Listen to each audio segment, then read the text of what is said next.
This is the Sean Hannity Show podcast. All right, news roundup, information overload hour here on the Sean Hannity Show. It takes your breath away. It is almost unfathomable that in light of what has happened in France, the president goes out there as he did today and urges America to continue to take in Syrian refugees. It is almost inexplicable. His mysterious reluctance to face the truth. Can't say the words radical Islam. These are man-caused disasters, overseas contingency operations. Fort Hood is officially workplace violence, ignoring the fact that the FBI says 1,000 active ISIS are right here in the U.S. ISIS says this is the first of a storm. It's clear that what happened in Paris, that you had one of these murderers, one of these terrorists infiltrating through the refugee community, just as James Clapper predicted they would. So now the question is, what will Congress do? What will the American people demand? Anyway, Amer Zahr is with us, an Arab-American social commentator. Nahrain Anwaya is back with us, a Syrian-American Christian activist and spokeswoman for the Assyrian military. Also back is Robert Spencer, co-author of the book, The Post-American Presidency, Obama's War in America and Stop the Islamization of America. Is America Next? Well, it would appear, Robert, that a lot of what the president said today answers a lot of your questions, and that this president is hell-bent on the idea that we don't have a problem with radical Islam. And I would argue, too, that we can look to the comments of people like Hillary Clinton and others and Bernie Sanders thinking climate change is a bigger national security threat than ISIS as a great example of things. Absolutely. They're in total denial, Sean, and it's dangerous for the American people, as shown by the fact that Obama seems hell-bent on bringing these refugees into the United States, despite the fact that there was refugee involvement in the Paris jihad attacks, and despite the fact that the Islamic State threatened to flood Europe with 500,000 refugees back in February. They've already said that they've got at least 4,000 of their operatives in place in Europe now, courtesy of the refugee crisis. The Lebanese education minister said 20,000 refugees in his country were active jihadis. And so there's just no way to vet. He says, we're going to vet these people and keep them out, but there's just no way to do that. The military has extensive records of the jihadis in Iraq, but we weren't in Syria, and we have no records on anybody in Syria. They can come in here without us having any idea who they are. There's one terrorist, the runaway terrorist, apparently Memory was able to find an interview that he gave, and he explained in specific detail his trip to make it into Europe, into Belgium. And he went out of his way to say he traveled across Europe to terrorize the Crusaders, waging war against the Muslims. As you know, Belgium is a member of the Crusader coalition attacking the Muslims of Iraq and Syria, which, by the way, these terrorists mentioned when they were firing on innocent men, women, and children. He said, we faced a number of trials during the journey. We spent months trying to find a way into Europe. And by Allah's strength, we succeeded in finally making our way to Belgium. We were then able to obtain weapons and set up a safe house while we planned to carry out our operations against the Crusaders. And he said that they even had pictures of him, but he was able to avoid police detection. I saw my picture all over the media, and they were blinded by Allah. I even was stopped by an officer who contemplated me to compare me with the picture, but he let me go. He didn't see the resemblance. And then he said the intelligence knew me from before I had been previously imprisoned by them. After a raid on the safe house, they figured out I had been with the brothers and that they had been planning operations together. We had been planning these operations together. So they gathered intelligence agents from all over the world, from Europe, America, in order to detain me. They arrested Muslims in Greece, Spain, France, and Belgium in order to apprehend me. Allah blinded their vision. I was able to leave and come home despite being chased by so many intelligence agencies, which proves that a Muslim should not fear the bloated image of the Crusaders' intelligence. My name and picture were all over the news, yet I was able to stay in their homeland, plan operations against them, and leave safely when doing so became necessary. So if the FBI says, Robert, that we have 1,000 ISIS investigations and probes going on here in the U.S., and Obama's insistent on taking in refugees from Syria, and James Clapper, the national head of intelligence, says that ISIS and al-Qaeda will infiltrate the refugee community, doesn't it 1 + 1 = 2? And what happened in Paris is about to happen here. No doubt about it, and he's setting us up for it. and you got to wonder if he's doing it knowingly, because he's got to have access to this kind of information. And if this guy is an active jihadi and he can so easily elude security forces, then how easy will it be for a jihadi who has not yet done anything to elude security and get into the United States and then wreak havoc? Now, Rain, you have been outspoken against how bad things are. You have been, there's been a Christian Holocaust going on in the Middle East and a purging going on. You have talked about the Yazidis and the Syrian Christians, and you have been begging the American president for help, and that help has not been forthcoming, has it?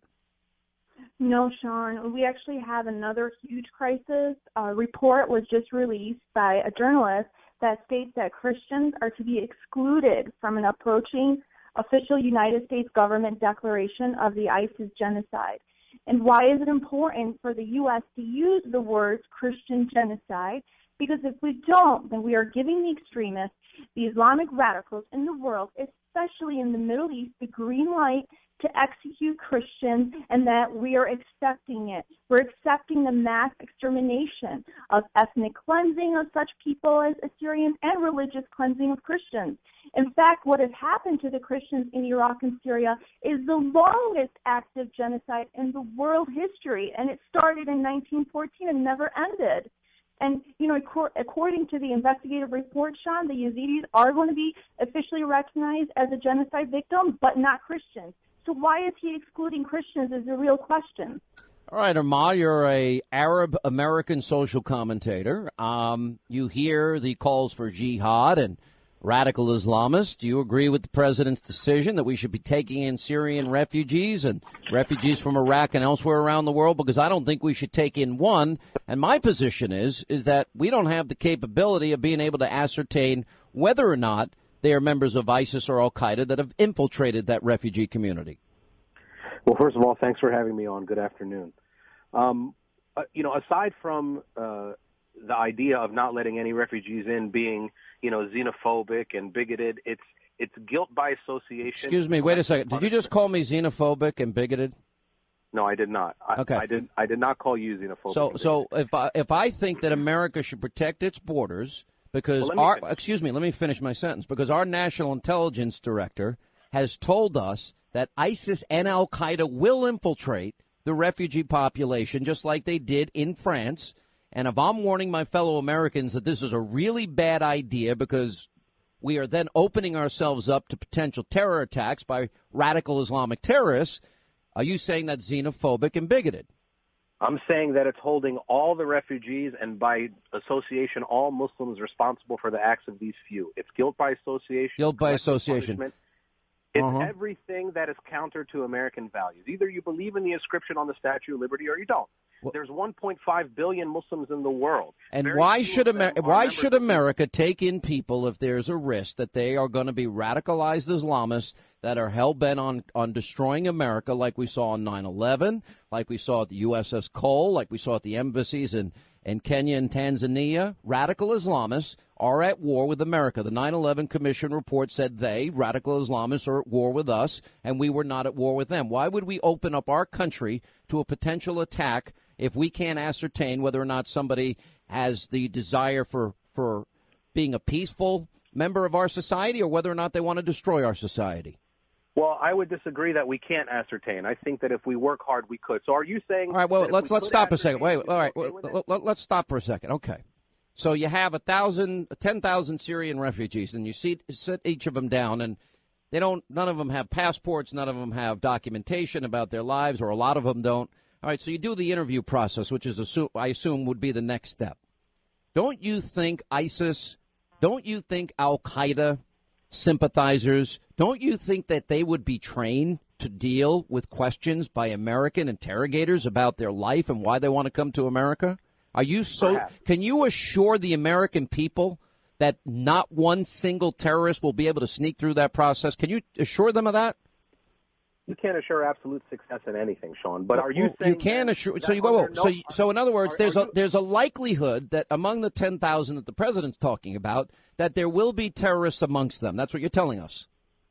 Look, obviously, rationally, there's always a small possibility of anything. So then why should America risk another terror attack when we can build a safe haven within inside of Syria? And I would be supportive of giving them food and water and medical supplies and the things, and even create a safe zone where a no-fly zone. And I'd be willing to use our military and the military of other countries to protect them, and they get to stay in their own country.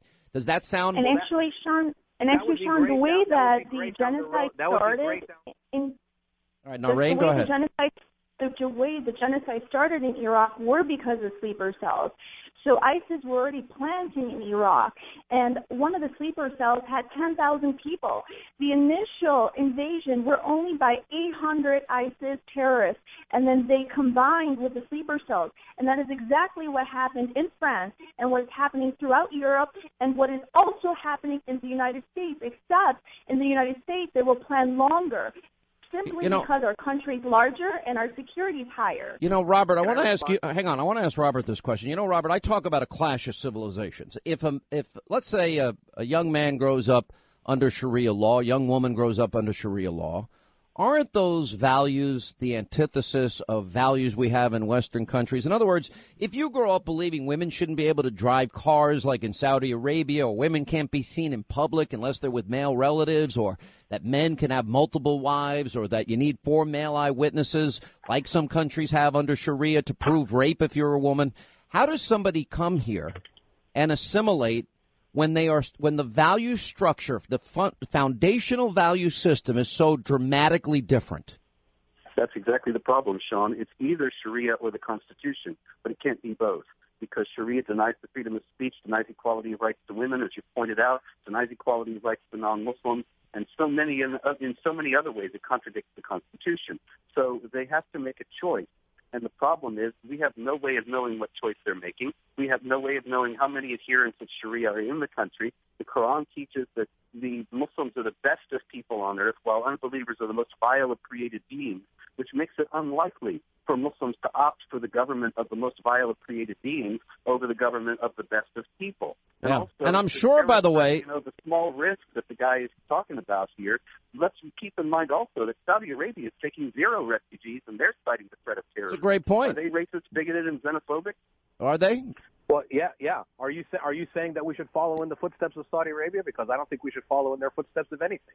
I think that if we are Americans and we believe in our values, then we take in people who are fleeing war if that's the humane thing to do. I don't agree. What's wrong with setting up a safe zone within, sir? What's wrong with setting up a safe zone within Syria if they have the world's support? Well, that's not feasible right now. I think that's the it's feasible. Oh no, sir, well, you underestimate underestimate the United States military, sir. You underestimate the ability of countries uniting against radical Islam.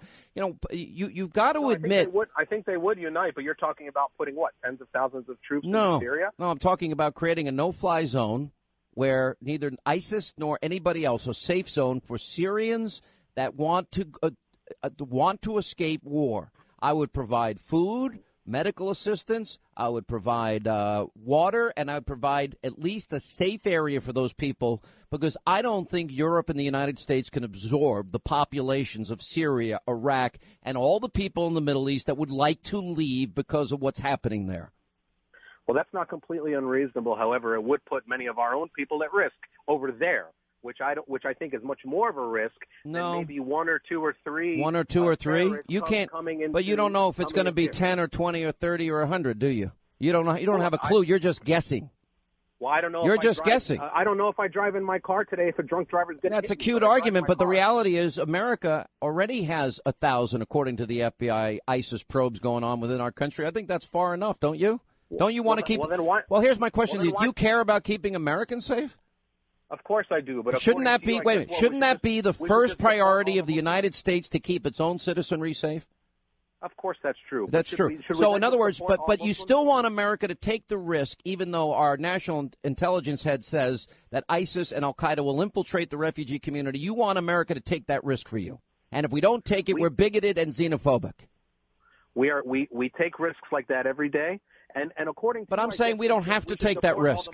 I'm saying we do not have to take these risks, and nor should we take the risks. should we just round up all the Muslims in America and deport them too? Robert, did I say that? Is this guy not listening to me? You said that. Yeah. No, I didn't say that. That we always get. It's the same line of thinking. All right, but I got to roll. Thank you all for being with us. Governor Sarah Palin's going to weigh in on this when we get back, and we'll get your calls in, I promise, in the next half hour.